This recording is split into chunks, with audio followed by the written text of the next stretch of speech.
I'm your host, Annie Bowles, and this is News du Jour.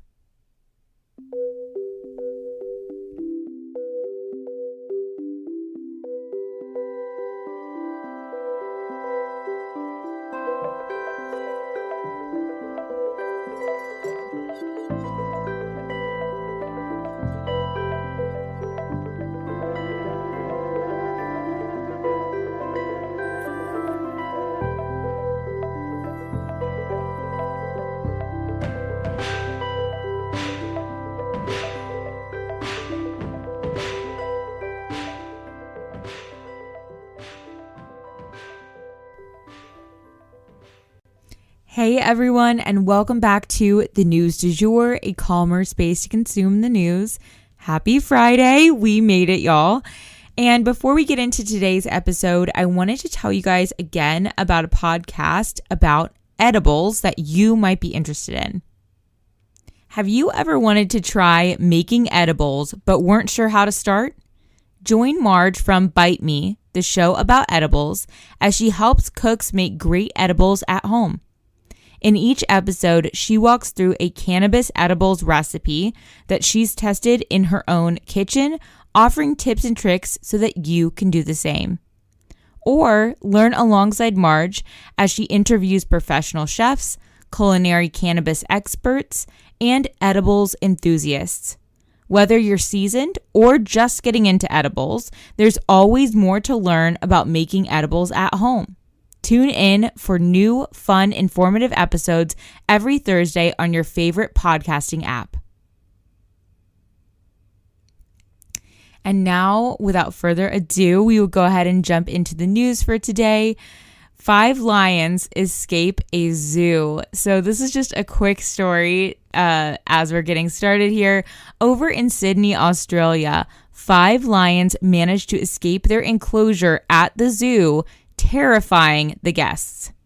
The zoo went into lockdown mode right away with what they call a Code 1 alert, meaning that there's a situation involving a dangerous animal. They got out due to a hole in the fence in their enclosure. Obviously, this sent visitors running for the exits, but luckily 4 out of the 5 lions just went back to the den on their own. One baby cub, though, was a little more curious, and he did require the staff to safely tranquilize him and move him back into the enclosure. So, all's well that ends well, but I bet this had the whole zoo shook.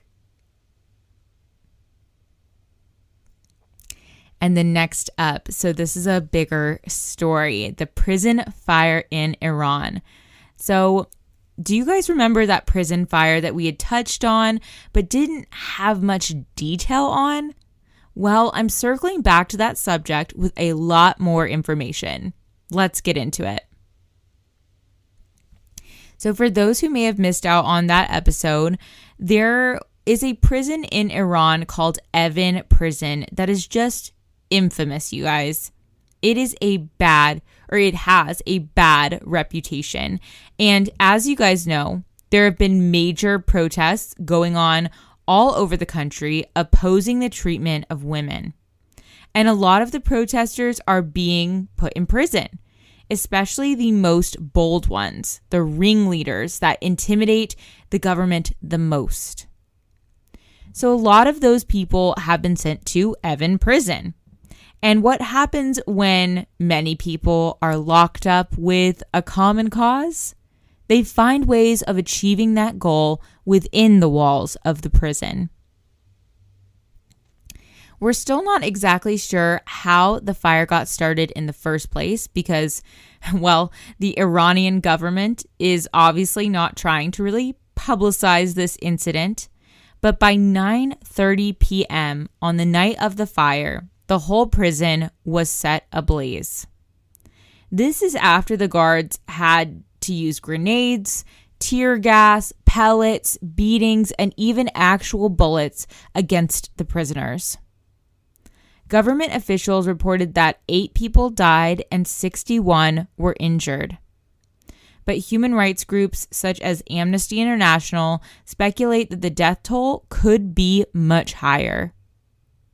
and those who did die were reported to have mostly died from smoke inhalation. Damage to the prison was so extensive that they've had to move thousands of prisoners elsewhere. Video footage shows individuals on the roof of the prison seemingly pouring fuel onto a fire, literally. It seems that the guards did know in advance that something was coming, but they were still not able to contain this riot. Evin Prison, it's important to understand, you guys, is really a symbol of the Islamic Republic as a whole. They have locked up anyone who opposed them, people like poets, artists, journalists, politicians, and especially activists have long haunted those halls. They were tortured there in any number of ways, and many killed. And to that they said, burn it.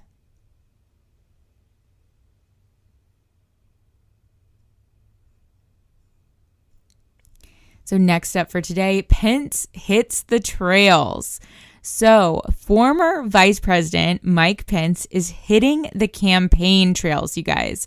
And he was seen hanging with Brian Kemp, and that's an important move. Kemp is a Republican who Trump tried to oust. And by helping him campaign, Pence is saying, I oppose Trump too. Pence hit up Georgia and North Carolina, both vitally important swing states. Could he be gearing up for a presidential race of his own? After all, we have a former vice president in the White House right now. But competition will be steep. And as we've touched on before, it really seems that Florida Governor Ron DeSantis is eyeing that position himself. He, too, is aligning himself with Trump foes and showing up in midterm campaign ads, etc. Will they compete for this coveted spot? Which one would make the better candidate? Or will Trump manage to resurrect himself just in time? Only time will tell.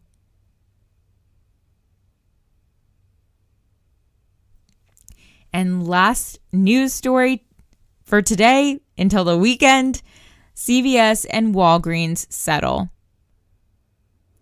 So, in case you guys didn't know, there are thousands of pending lawsuits against the country's biggest pharmacies, CVS and Walgreens, over their role in the opioid crisis. You see, these retailers turned a blind eye to individuals and doctors and other entities that were abusing these pills. They were so busy making money off of people's addictions that they pretended not to see the destruction that they were causing. Even when some people tried to put it right in their face, making it really hard to miss. And now each company is going to have to fork over about $5 billion to the people they harmed and their families. These companies are eager to put this scandal behind them, but the families they harmed don't get the luxury of that option.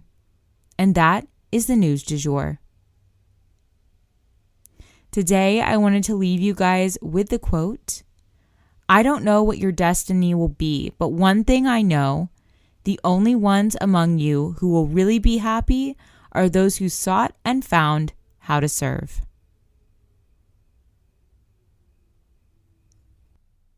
If you enjoyed this episode, please consider becoming a patron of our podcast.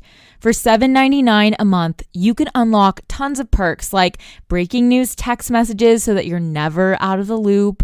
Tons of bonus episodes are already up there ready for you to binge, and a discussion board full of networking opportunities and much more. Go to www.patreon.com/sugarfree media today to become a patron. This is the best way to support our show. Our patrons make News du Jour possible. But a couple other ways to support our podcast are rate and review on whatever podcast platform you use to listen, share on your social media, you have influence, tell your friends, family, and colleagues that you love News du Jour and why you listen. You can also follow us on social media under sugarfreemedia.co on Instagram, just sugarfreemedia, all one word, on TikTok, and sugarfree_media on Twitter.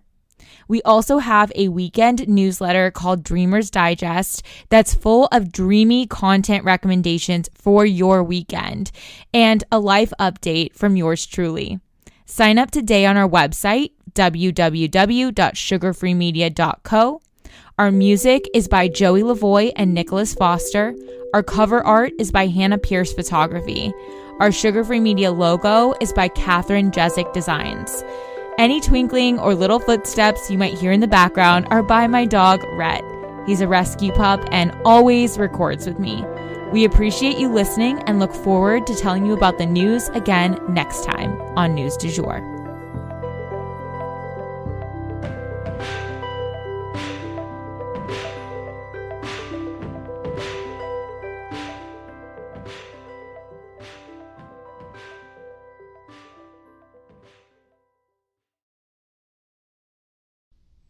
Broadcasting from Oklahoma.